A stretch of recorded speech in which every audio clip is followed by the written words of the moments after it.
Hey guys, welcome back. Andrew here with Ambient Endeavors, and I just got into the studio, the Benson The Amp here. It's a cool collaboration between Milkman Sound and Benson. It's a really cool device, and it's one I've been having fun with in the studio here. I've definitely got some thoughts on this specific device, but I wanted to zoom out and talk a little bit about just my experience and my journey and my thoughts about amp modeling in general, because I think this Benson The Amp is teaching me a little bit about just some of the likes and dislikes that I've encountered along the way as I've tried different amp modeling platforms and devices. So we're going to dive into that conversation in a minute here and also hear some sounds from the Benson The Amp towards the end.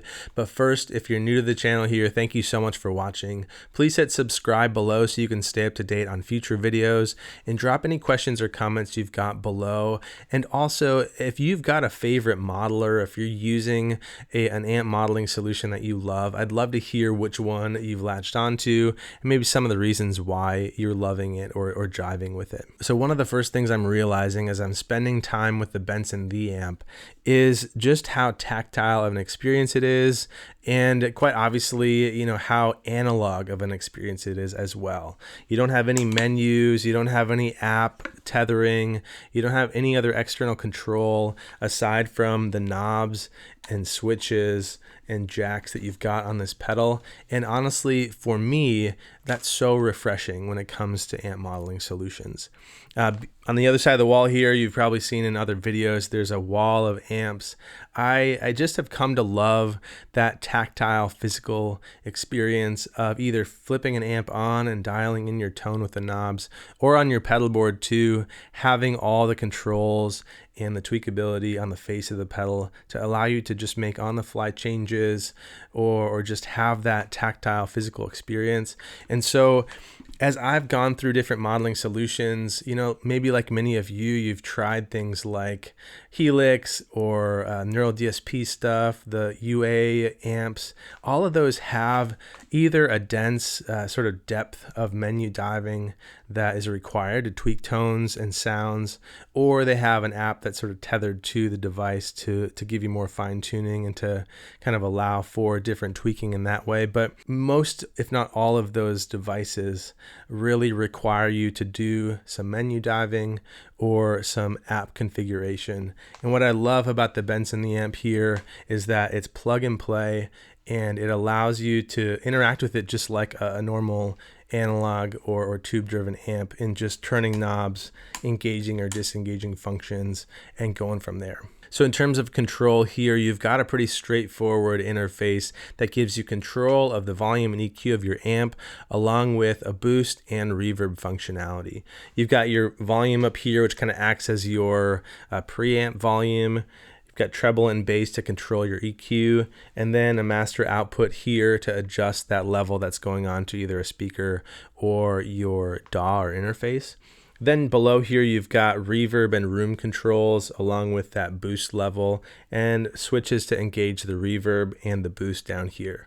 It's cool, the addition of the collaboration here with Keeley Electronics. So they designed the reverb circuit that's in here, a beautiful digital style reverb that integrates nicely with this solid state design here. And this gets into another area of conversation for me in terms of modelers, and that is this contrast between simplicity and denseness in terms of features, tweakability, controls, and all of that. The Benson The Amp is refreshingly straightforward and simple, and for me that works really, really well, because oftentimes I'm going to be running a whole pedal board of pedals into my amp. I'm going to be doing a lot of the tone shaping and tweaking before I hit the amp, and I just want a foundation, a sound that sounds great and feels great and responds well to those effects coming in, but I don't need a ton of tweakability or fine tuning, and certainly don't need or really always want a lot of effects or different features there along with my amp solution.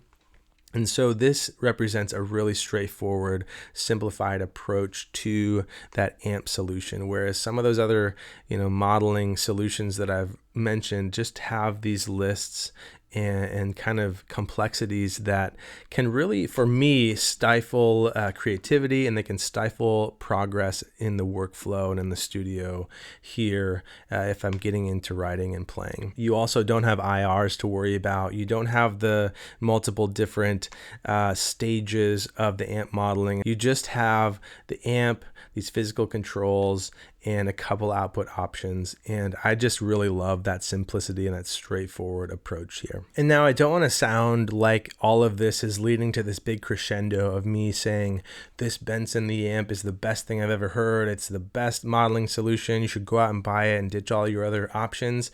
I don't buy into that, and I don't think you should either. And I think it brings up this really important distinction between the best, quote unquote, this idealized perfect option out there in the hypothetical, versus the best thing for you, the best tool for your job or your context or your situation.